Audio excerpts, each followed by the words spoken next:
Capítulo 3. A Guarda Avançada. Acabei de ser atacado por dementadores e poderei ser expulso de Hogwarts. Quero saber o que está acontecendo e quando vou sair daqui. Harry copiou essas palavras em 3 folhas de pergaminho separadas, no instante em que chegou à escrivaninha de seu quarto às escuras. Endereçou a primeira a Sirius, a segunda a Rony e a terceira a Hermione. Sua coruja, Edviges, estava fora caçando, a gaiola sobre a escrivaninha estava vazia.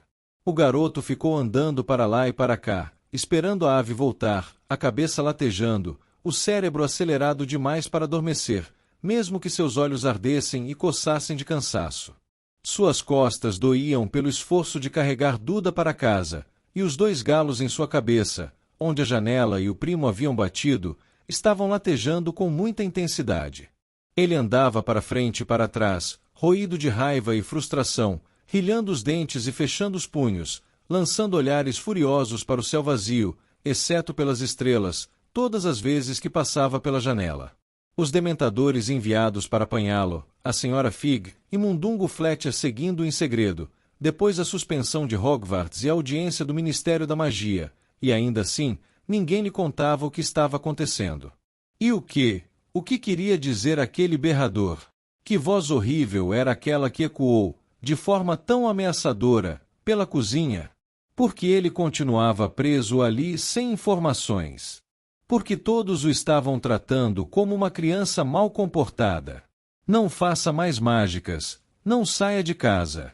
Deu um pontapé no malão da escola ao passar, mas, em vez de aliviar a raiva, ele ficou pior, pois agora sentia uma dor aguda no dedão, para somar as outras no resto do corpo.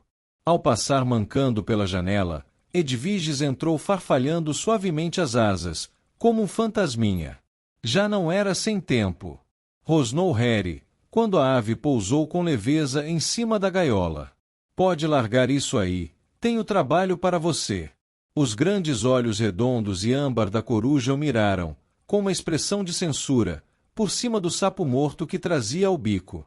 Vem cá, disse-lhe o dono, apanhando os 3 rolinhos de pergaminho e uma correia de couro para amarrá-los à perna escamosa da ave. Leve estas mensagens diretamente a Sirius, Rony e Hermione e não volte aqui sem respostas longas e completas.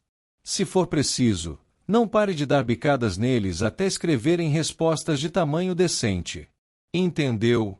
Edvige soltou um pio abafado, seu bico ainda cheio de sapo. Então vai andando, falou Harry. Ela partiu imediatamente. No momento em que se foi, Harry se atirou na cama sem se despir e ficou olhando para o teto. Além de todos os outros sentimentos infelizes, ele agora sentia remorso por ter sido tão rabugento com Edviges, era a única amiga que tinha no número 4 da Rua dos Alfeneiros. Mas ele a compensaria quando voltasse com respostas de Sirius, Rony e Hermione. Seus amigos com certeza iriam responder depressa, não podiam ignorar um ataque de dementadores. Ele provavelmente acordaria no dia seguinte e encontraria 3 grossas cartas recheadas de solidariedade e planos para sua imediata remoção para a toca. E com essa ideia reconfortante, o sono venceu, sufocando outros pensamentos. Mas Edviges não regressou na manhã seguinte. Harry passou o dia no quarto, saindo apenas para ir ao banheiro. 3 vezes naquele dia, tia Petúnia empurrou comida para dentro do quarto, pela aba que tio Walter instalou 3 verões passados. Todas as vezes que Harry a ouvia se aproximar, tentava interrogá-la sobre o berrador, mas teria sido melhor interrogar a maçaneta, porque não obtinha resposta alguma. Afora isso, os Dursley se mantiveram bem longe do seu quarto. Harry não via sentido em impor a ele sua companhia, mas uma briga não resolveria nada, exceto, talvez, deixá-lo tão aborrecido que acabaria apelando para a magia proibida. As coisas continuaram nesse ritmo durante 3 dias inteiros. Harry sentia-se invadido por uma energia excessiva que o impedia de se concentrar em qualquer coisa, momentos em que caminhava pelo quarto furioso com todo mundo, por deixarem-no remoendo seus problemas sozinho. Essa energia se alternava com uma letargia tão absoluta, que era capaz de ficar deitado na cama 1 hora inteira, olhando atordoado para o teto, sofrendo só de pensar, apavorado, na audiência no ministério. E se o condenassem? E se ele fosse expulso e sua varinha partida ao meio? Que iria fazer? Aonde iria? Não poderia voltar a viver o tempo todo com os Dursley, não agora que conhecia o outro mundo, aquele ao qual pertencia. Será que poderia ir morar com Sirius, como o padrinho ofereceu havia um ano, antes de ser forçado a fugir do ministério? Será que dariam permissão a Harry para morar sozinho, sendo ainda menor de idade? Ou será que decidiriam por ele o local aonde ir? Será que sua infração do Estatuto Internacional de Sigilo foi suficientemente grave para mandá-lo a uma cela em Azkaban? Sempre que tal pensamento lhe ocorria, Harry invariavelmente se levantava da cama e recomeçava a caminhar. Na quarta noite depois da partida de Edviges, o garoto estava deitado em uma de suas fases de apatia, mirando o teto, a mente exausta e vazia, quando seu tio entrou no quarto. Harry virou lentamente a cabeça e olhou para ele. Walter estava usando seu melhor terno e tinha uma expressão de enorme presunção. "Vamos sair", anunciou. "Como disse. Nós, isto é, sua tia, Duda e eu, vamos sair." "Ótimo", respondeu Harry inexpressivamente, voltando a mirar o teto. "Você não deverá sair do seu quarto enquanto estivermos fora." "Ok." "Você não deverá ligar a televisão, nem o som, nem nada que nos pertence." "Certo." "Você não deverá roubar comida da geladeira." "Ok." "Vou trancar sua porta." "Pode trancar." Tio Walter encarou Harry, abertamente desconfiado, dessa falta de oposição. Em seguida saiu pisando forte e fechou a porta ao passar. Harry ouviu a chave girar na fechadura e os passos do tio descerem pesadamente a escada. Alguns minutos depois, ouviu as portas do carro baterem, o ruído de um motor, e o som inconfundível de um carro deixando rapidamente a entrada da garagem. Harry ficou indiferente à saída dos Dursley. Tanto fazia os tios estarem ou não em casa. Não conseguia sequer dirigir suas energias para se levantar e acender a luz. O quarto ia escurecendo depressa, mas ele continuava deitado, apurando os ouvidos para escutar os ruídos da noite, pela janela, que mantinha o tempo todo aberta, esperando o momento abençoado em que Edviges voltaria. A casa vazia rangia por inteiro, os canos de água gargarejavam. Harry permaneceu nessa espécie de estupor, sem pensar em nada, imerso em infelicidade. Então, com toda clareza, ele ouviu um estrondo lá embaixo, na cozinha. Sentou-se imediatamente, escutando com atenção. Os Dursley não poderiam ter voltado, era cedo demais, e, de todo jeito, ele não ouviu barulho de carro. Fez-se silêncio por alguns segundos, em seguida vozes. "Ladrões", pensou, deslizando para fora da cama e ficando em pé. Mas, uma fração de segundo depois, lhe ocorreu que ladrões falariam em voz baixa, e quem estava andando pela cozinha, certamente não estava preocupado com isso. Ele apanhou a varinha sobre a mesa de cabeceira e ficou de frente para a porta do quarto, escutando com a máxima atenção. No momento seguinte, Harry se sobressaltou, ao ouvir um forte estalo e ver sua porta se escancarar. O garoto ficou parado, imóvel, olhando através da porta aberta para o patamar escuro, fazendo força para ouvir, mas não houve nenhum outro som. Ele hesitou um instante, depois saiu rápida e silenciosamente do quarto e foi até a escada. Seu coração parecia ter disparado para a garganta. Havia gente parada no hall escuro embaixo, cujas silhuetas à luz da rua recortavam ao entrar pelo vidro da porta, 8 ou 9 pessoas, todas, até onde Harry conseguia ver, olhando para cima. "Baixe a varinha, garoto, antes que você arranque os olhos de alguém", disse uma voz baixa e rouca. O coração de Harry bateu descontrolado. Reconhecia aquela voz, mas não baixou a varinha. "Professor Moody?", perguntou hesitante. "Não sei bem quanto a professor", rosnou a voz. "Nunca cheguei a ensinar muito tempo, não é mesmo? Venha até aqui, queremos ver você direito." Harry baixou ligeiramente a varinha, mas não afrouxou a mão, nem se mexeu. Tinha muito boas razões para desconfiar. Recentemente passou 9 meses em companhia de alguém, que achava que era olho tonto Moody, e acabou descobrindo que não era ele, mas sim um impostor, que ainda por cima tentará matá-lo antes de ser desmascarado. Mas, antes que pudesse decidir o que fazer, uma segunda voz, ligeiramente rouca, flutuou até o alto da escada. Tudo bem, Harry, viemos buscar você. O coração do garoto deu um salto. Reconheceu aquela voz também, embora não a ouvisse havia mais de um ano. Professor Lupin! Exclamou incrédulo. É o senhor? Porque estamos todos parados no escuro, disse uma terceira voz, completamente desconhecida, de uma mulher. O Lumos. A ponta de uma varinha acendeu, iluminando o hall com luz mágica. Harry piscou. As pessoas embaixo estavam amontoadas ao pé da escada, olhando com atenção, algumas até esticando o pescoço para vê-lo melhor. Remo Lupin era quem estava mais próximo de Harry. Embora ainda jovem, Lupin parecia cansado e bem doente, tinha mais cabelos brancos do que quando o garoto se despediu dele, e suas vestes estavam mais remendadas e gastas que nunca. Ainda assim, ele olhava para Harry com um grande sorriso, que o garoto tentou retribuir apesar do seu estado de choque. Ah, ele é igualzinho ao que eu imaginei, disse a bruxa que segurava no alto a varinha acesa. Parecia a mais jovem do grupo, tinha um rosto pálido em feitio de coração, olhos escuros e cintilantes e cabelos curtos e espetados, roxo berrante. E aí, beleza, Harry?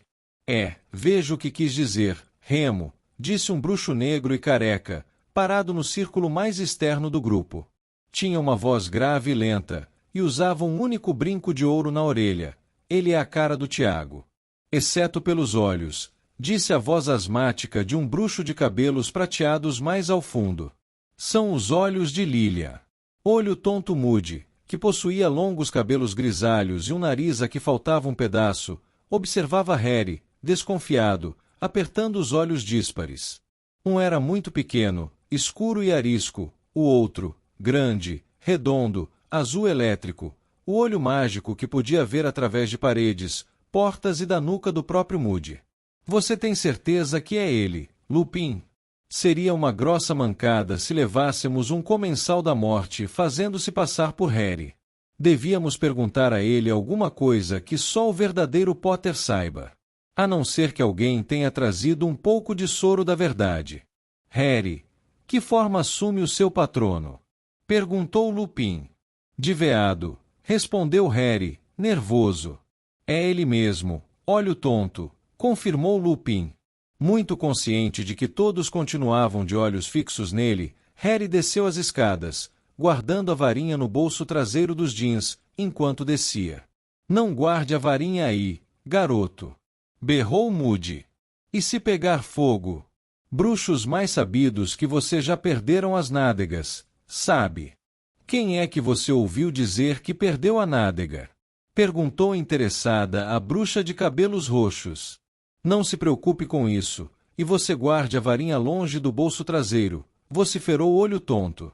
Medidas de segurança elementares para o uso da varinha, ninguém se preocupa mais com elas.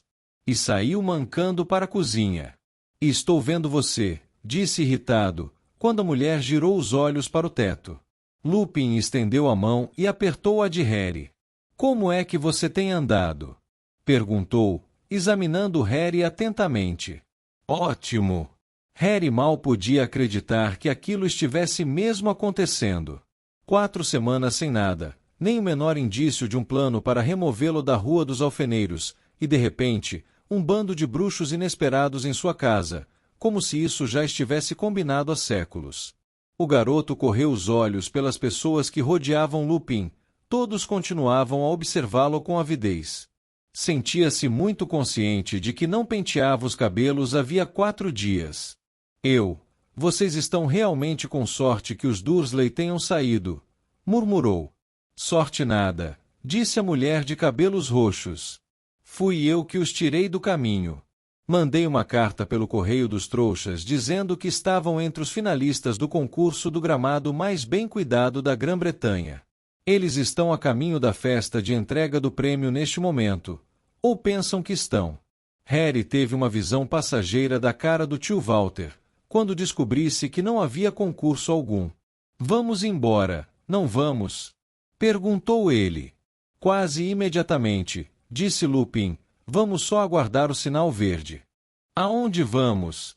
Para a toca? Perguntou Harry esperançoso. Não para a toca, respondeu Lupin. Conduzindo Harry para a cozinha, o grupinho de bruxos os acompanhou, ainda examinando o garoto, cheios de curiosidade. Arriscado demais. Montamos o quartel-general em um lugar difícil de encontrar. Levou algum tempo. Olho Tonto Moody agora estava sentado à mesa da cozinha, tomando goles de um frasco de bolso. Seu olho mágico girava em todas as direções, apreciando os muitos aparelhos que os Dursley usavam para poupar trabalho.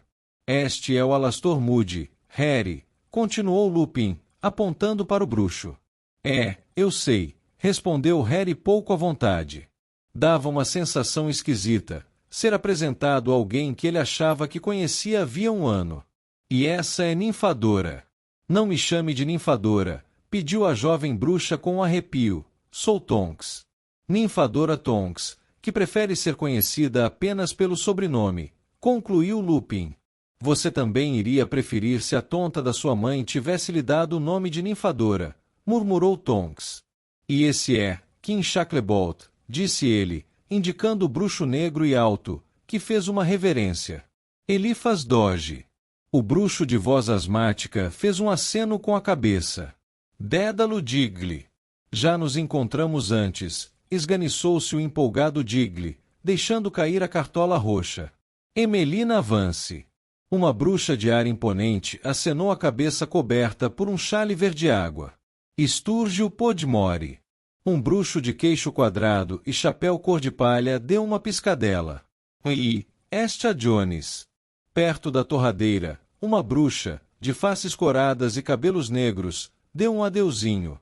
Harry cumprimentou com um aceno de cabeça, cada bruxo, à medida que foram apresentados. Desejou que olhassem para outra coisa, ou pessoa, que não fosse ele, era como se repentinamente o tivessem feito subir a um palco. Ficou imaginando também por que havia tantos bruxos presentes. Um número surpreendente de pessoas se apresentaram como voluntárias para vir buscá-lo, disse Lupin, como se tivesse lido os pensamentos de Harry. Os cantos de sua boca mexeram ligeiramente. Foi, quanto mais melhor, disse Moody sombriamente. Somos a sua guarda, Potter. Estamos só esperando o sinal de que podemos partir sem perigo, disse Lupin, espiando pela janela da cozinha. Temos uns 15 minutos. Muito limpos, não são, esses trouxas? Comentou a bruxa chamada Tonks, que corria os olhos pela cozinha com grande interesse. Meu pai nasceu trouxa e é um velho porcalhão. Suponho que isto varie como acontece entre os bruxos. Sim, respondeu Harry. Escute, começou virando-se para Lupin. Que é que está acontecendo? Não recebi uma palavra de ninguém. Que é que o Voldemort? Vários bruxos soltaram estranhos assobios. Dédalo Digley deixou cair a cartola outra vez, e Moody vociferou. Cale-se. Que? Exclamou Harry. Não vamos falar nada aqui, é arriscado demais, disse Moody, virando o olho normal para o garoto. Seu olho mágico continuava focalizando o teto. Pombas, acrescentou zangado, levando uma das mãos ao olho mágico. Não para de prender, desde que aquele desgraçado o usou. E com um ruído grosseiro de arroto, bem parecido com o que se ouve quando se puxa um desentupidor de pia, ele tirou o olho. Olho tonto, você sabe que isso é nojento, não sabe? Falou Tonks, em tom de conversa. Me arranje um copo d'água, por favor, Harry, pediu Moody. O garoto foi até a lavadora de louça, apanhou um copo limpo e encheu de água da torneira, ainda seguido pelos olhares dos bruxos. Essa incansável observação estava começando a irritá-lo. Saúde, saudou Moody, quando Harry lhe entregou o copo. O bruxo pôs dentro o olho mágico e empurrou-o com o dedo para cima e para baixo. O olho girou em volta do copo, encarando os bruxos, um a um. Quero ter uma visibilidade de 360 graus na viagem de volta. Como vamos chegar a esse lugar a que a gente está indo? Perguntou Harry. Vassouras, disse Lupin. É o único jeito. Você é jovem demais para aparatar, eles devem estar vigiando a rede de Flu e vai nos custar mais do que a nossa vida, montar uma chave de portal sem autorização. Remo contou que você é um bom piloto, disse Kim Shacklebolt com sua voz ressonante. É excelente, confirmou Lupin, consultando o relógio. Em todo caso, é melhor você ir fazer a mala, Harry. Queremos estar prontos para partir quando recebermos o sinal. Vou ajudá-lo, ofereceu-se Tonks animada. Ela acompanhou Harry de volta ao hall e subiu a escada, olhando para tudo com muita curiosidade e interesse. Que lugar engraçado, comentou. É um pouco limpo demais, entende o que quero dizer? Um pouco estranho. Ah, agora está melhor, acrescentou, quando entraram no quarto de Harry e acenderam a luz. O quarto do garoto era certamente muito mais desarrumado que o resto da casa. Confinado nele, havia 4 dias, de muito mau humor, Harry não se deu o trabalho de arrumá-lo. A maioria dos livros que possuía estavam espalhados pelo chão, onde ele tentou se distrair com cada um deles, e o jogou para o lado. A gaiola de Edviges precisava ser limpa, e estava começando a feder. E seu malão estava aberto, deixando à mostra uma mistura confusa de roupas de trouxa e vestes de bruxo, que haviam transbordado por todo o chão à volta. Harry começou a recolher os livros e atirá-los apressadamente no malão. Tonks parou diante do armário, para olhar criticamente a própria imagem, no espelho do lado interno da porta. Sabe, acho que roxo não é bem a minha cor, comentou pensativa, puxando uma mecha dos cabelos espetados. Você não acha que me dá um ar meio doentio? Começou Harry, espiando a bruxa por cima do seu livro, os times de quadribol da Grã-Bretanha e da Irlanda. Sim, dá, concluiu definitivamente Tonks. Ela apertou os olhos em uma expressão preocupada, como se estivesse tentando se lembrar de alguma coisa. Um segundo depois, seus cabelos tinham mudado para rosa chiclete. Como é que você faz isso? Perguntou Harry boquiaberto, quando ela reabriu os olhos. Sou metamorfomaga, respondeu ela, voltando a olhar para o espelho e virando a cabeça, para poder ver o cabelo de todos os lados. O que significa que posso mudar minha aparência à vontade, acrescentou, ao ver a expressão intrigada de Harry no espelho às suas costas. Nasci assim. Recebi as melhores notas em esconderijos e disfarces durante o treinamento para Auror, sem nem precisar estudar. Foi muito legal. Você é Auror? Perguntou Harry impressionado. Ser caçador de bruxos das trevas era a única carreira em que ele pensou seguir quando terminasse Hogwarts. Sou, confirmou Tonks, com orgulho. Kim também é, mas é mais graduado que eu. Eu só me formei há 1 ano, quase levei bomba em vigilância e rastreamento. Sou muito trapalhona. Você me ouviu quebrar aquele prato quando chegamos lá embaixo? Pode-se aprender a ser metamorfomago? Perguntou Harry, se erguendo e esquecendo completamente que estava fazendo a mala. Tonks deu uma risadinha abafada. Aposto que você até gostaria de esconder essa cicatriz, às vezes, hein? Seus olhos focalizaram a cicatriz em forma de raio na testa do garoto. Gostaria, murmurou Harry, virando as costas. Não gostava de gente olhando para a cicatriz. Bom, acho que você vai ter de aprender pelo método difícil.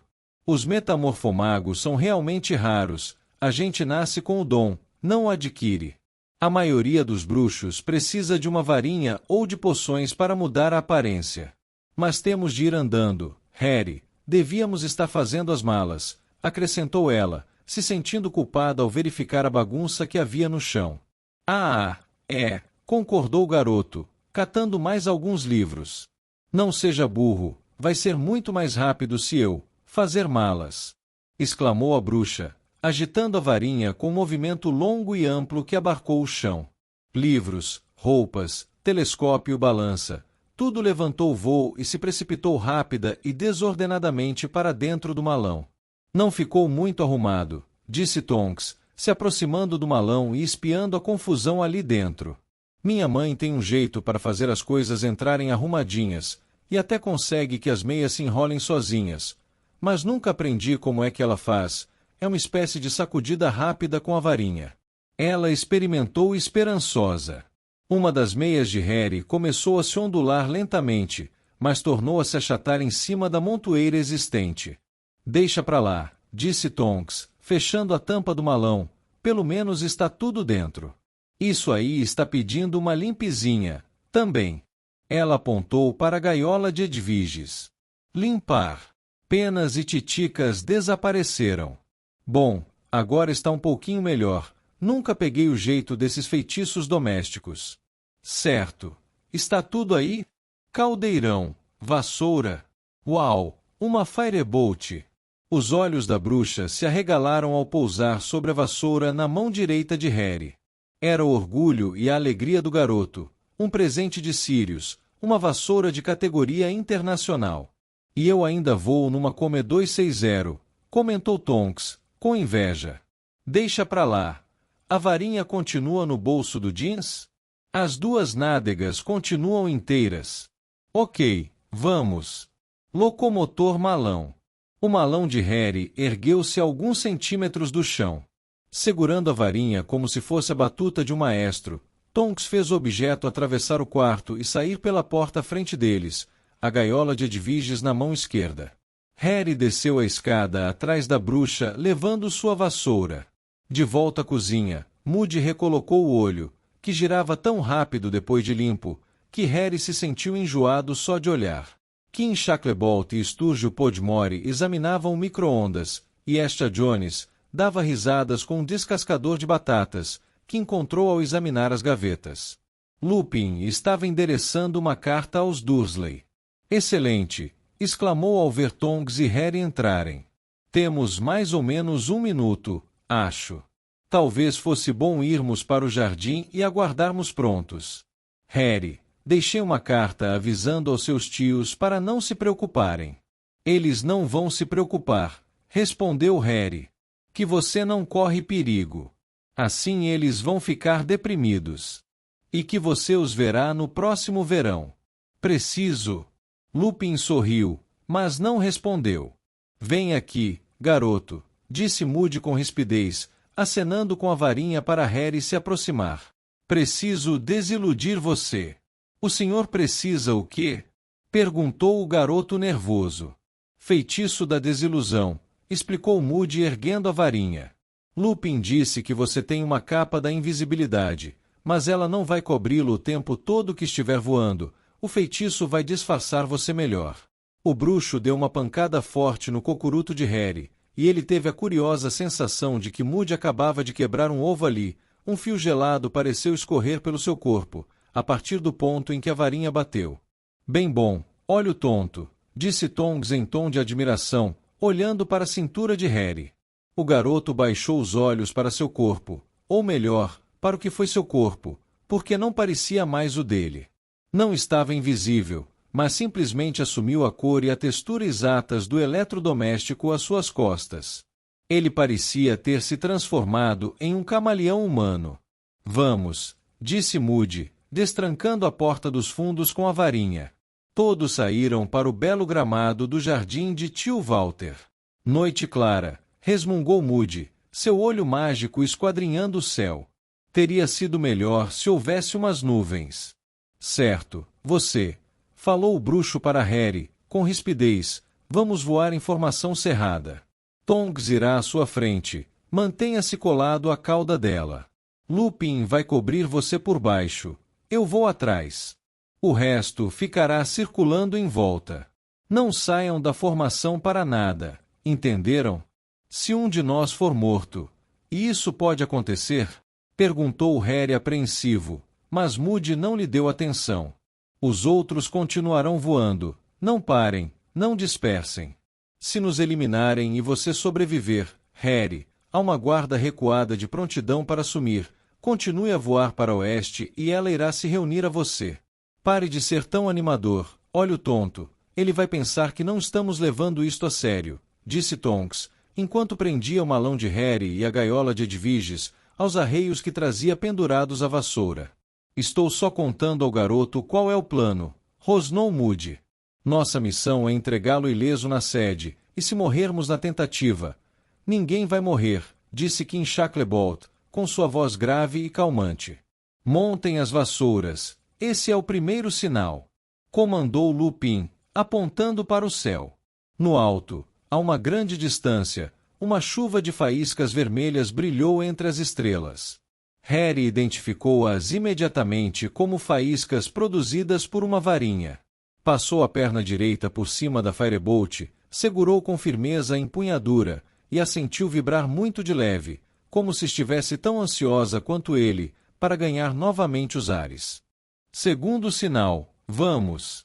Disse Lupin em voz alta, ao ver mais faíscas, desta vez verdes, explodirem lá no alto. Harry deu um forte impulso. O ar fresco da noite passava veloz por seus cabelos, enquanto os jardins cuidados da Rua dos Alfeneiros iam ficando para trás, reduzidos a uma colcha de retalhos verde escuros e pretos, e todos os pensamentos sobre a audiência no ministério desapareceram de sua mente, como se uma lufada de ventos tivesse varrido dali. Ele teve a sensação de que seu coração ia explodir de prazer. Estava voando outra vez, voando para longe da Rua dos Alfeneiros, como passou imaginando o verão inteiro, estava voltando para casa. Por uns poucos e gloriosos minutos, todos os seus problemas pareceram ir recuando até desaparecer, insignificantes no vasto céu estrelado. Tudo à esquerda, tem um trouxa olhando para o céu. Gritou Moody às costas de Harry. Tonks deu uma guinada e o garoto a acompanhou, observando o malão balançar violentamente sob a vassoura da bruxa. Precisamos ganhar mais altura. Subam mais 400 metros.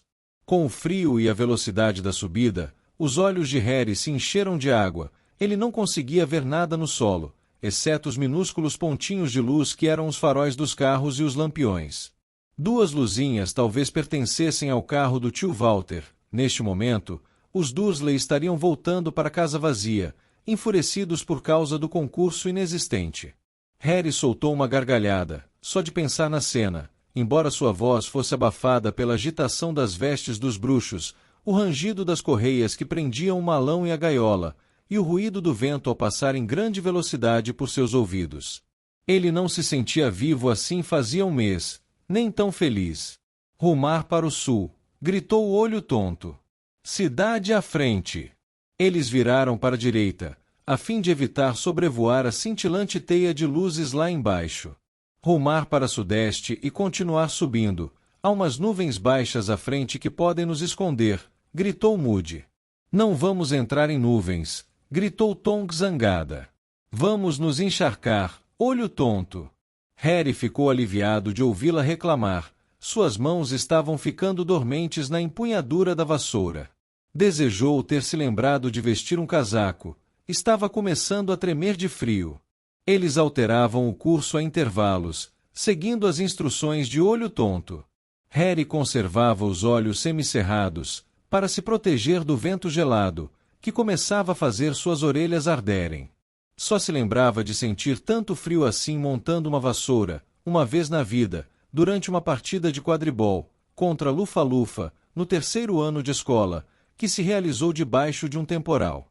A guarda voava ao redor dele, continuamente, como gigantescas aves de rapina.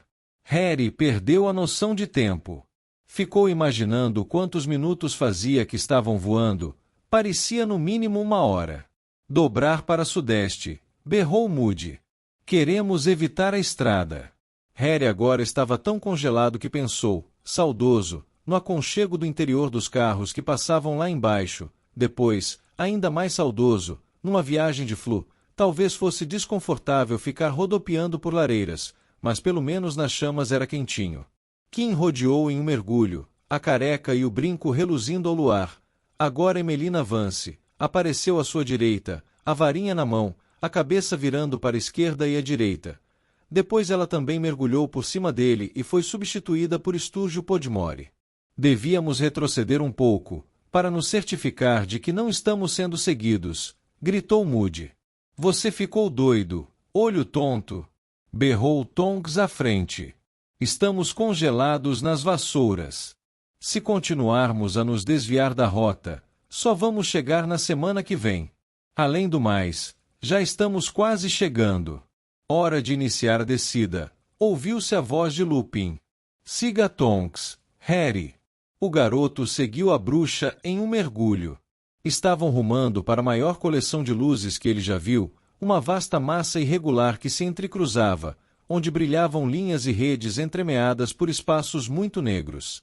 Continuaram voando cada vez mais baixo, até Harry poder distinguir os faróis de cada carro, os lampiões, as chaminés e as antenas de televisão. Ele queria muito chegar ao chão, embora tivesse certeza de que alguém precisaria descongelá-lo da vassoura.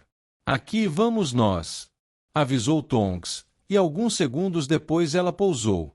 Harry tocou o solo logo em seguida e desmontou em um trecho de grama alta, no centro de uma pequena praça. Tonks já estava desafivelando o malão. Tiritando de frio, o garoto olhou para os lados. Ao seu redor, as fachadas das casas cobertas de fuligem não pareciam convidativas, algumas tinham janelas quebradas, que refletiam opacamente a luz dos lampiões, a pintura estava descascando em muitas das portas, e havia montes de lixo na entrada das casas. Onde estamos? Perguntou Harry, mas Lupin disse baixinho, em um instante. Moody vasculhava sua capa, as mãos recurvadas insensíveis de frio. Achei, murmurou, erguendo bem no alto, um objeto que parecia um isqueiro de prata e acionando, a luz do lampião mais próximo apagou. Ele não parou de acionar o isqueiro até todas as lâmpadas da praça estarem apagadas, restando apenas a luz de uma janela, protegida por cortinas, e a lua crescente no céu. Pedi emprestado a Dumbledore, grunhiu Moody, embolsando o apagueiro. Isto cuidará de qualquer trouxa que esteja espiando pela janela, entende? Agora vamos logo. Ele tomou Harry pelo braço e o conduziu para longe do gramado, atravessou a rua e subiu a calçada. Lupin e Tonks o seguiram, carregando o malão do garoto. O restante da guarda empunhava suas varinhas, flanqueando os quatro. De uma janela do primeiro andar próxima, vinha um som abafado de música. Um cheiro acre de lixo podre desprendia-se de uma pilha de sacas estufadas de lixo, logo à entrada do portão quebrado. Tome, murmurou Moody, empurrando um pedaço de pergaminho em direção à mão desiludida de Harry, e aproximou sua varinha acesa para iluminar o que estava escrito. Leia depressa e decore. Harry olhou para o pedaço de pergaminho. A caligrafia fina lhe era vagamente familiar. Ele leu: a sede da Ordem da Fênix encontra-se no Largo Grimmauld, número 12, Londres.